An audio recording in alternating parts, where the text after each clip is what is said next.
JEE advance 2027 series का ये भयानक दिखने वाला सवाल इस बुक से लिया गया है। आइए इस क्वेश्चन को 30 सेकंड के अंदर तोड़ते हैं। इस क्वेश्चन में हमारे पास दो समेशन है, x belongs to real number है और हमारे पास a के जो कोफिशिएंट है उसकी वैल्यू 1 है for k is equal to 100 to 200। तो हमें लैम्डा के बारे में बात करनी है। तो भाई इस सवाल को देखते सबसे पहले हमें डेटा को देखना पड़ेगा, भाई डेटा क्या दे रखा है। तो a के की वैल्यू 1 है for k is equal to 100 से आगे, मतलब कहने का ये मतलब है a 100 और a 101 और ऐसे करते करते a 200, इन सारी कोफिशिएंट की वैल्यू 1 है। अब आ जाते हैं सवाल पे। भाई सवाल को देख के यार कुछ भी आइडिया लग रहा है, बस मुझे कहीं ना कहीं यहाँ पे x-2 और x-3 देख के मुझे ये सोचने की क्षमता हो रही है कि भाई इन दोनों को एक दूसरे में कन्वर्ट किया जा सकता है। तो फॉर एग्जांपल मैंने क्या किया कि x-3 को अगर मैंने t बोल दिया तो इससे क्या होगा कि x-2 की जो वैल्यू हो जाएगी वो 1 प्लस टी हो जाएगी।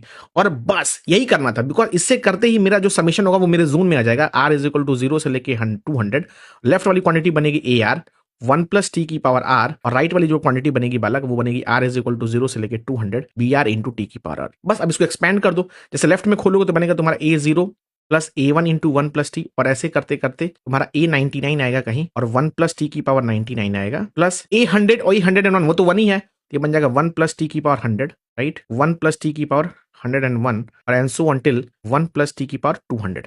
अब राइट हैंड साइड वाली क्वांटिटी को चेक कर लेते हैं। भाई राइट वाली क्वांटिटी क्या बनेगी, उसको खोलो तो b0 b1 टी ऐसे करते करते b100 टी की पावर 100 और आगे वाले टर्म भी आएंगे, उसकी जरूरत नहीं है बट फिर भी लिख देता हूं मैं b101 एंड सो ऑन। अब यार मुझे देखो कि यार मुझे b100 चाहिए, तो b100 क्या दिख रहा है मेरे को, राइट हैंड साइड में कोफिशिएंट ऑफ टी की पावर 100 है। तो मैं क्या करता हूं कि मैं दोनों साइड कोफिशिएंट ऑफ टी की पावर 100 को कंपेयर करता हूं। तो कंपेयरिंग कोफिशिएंट ऑफ टी की पावर 100 हम दोनों साइड। अब यार लेफ्ट हैंड साइड में देखो, यहां पे कोई कोफिशिएंट नहीं मिलेगा बिकॉज यहां पे 1 प्लस टी की पावर 99 है। इसमें मिलेगा तुम्हें टी की पावर 100 का कोफिशिएंट, इसमें मिलेगा। तो भाई 1 प्लस एक्स की पावर एन में एक्स की पावर आर का कोफिशिएंट क्या होता है, एनसीआर। तो इसमें अगर मुझे टी की पावर 100 चाहिए तो उसका कोफिशिएंट कितना मिलेगा, 100 सी 100 मिलेगा। यहाँ क्या चाहिए मेरे को, 1 प्लस टी की पावर 101 में टी की पावर 100 का कोफिशिएंट क्या मिलेगा, 101 सी 100 और ऐसे करते आखिरी वाला टर्म मिलेगा 200 सी 100 और राइट हैंड साइड में कोफिशिएंट ऑफ एक्स की power sorry coefficient of T की पावर 100 क्या मिलेगा, b100। और जिसने भी चेजिस आइडेंटिटी पढ़ रखी है उसको पता है कि इसका समेशन जो होता है वो क्या होता है, विच इज जैसे फॉर एग्जांपल मैं तुम्हें सिखा भी दूं आर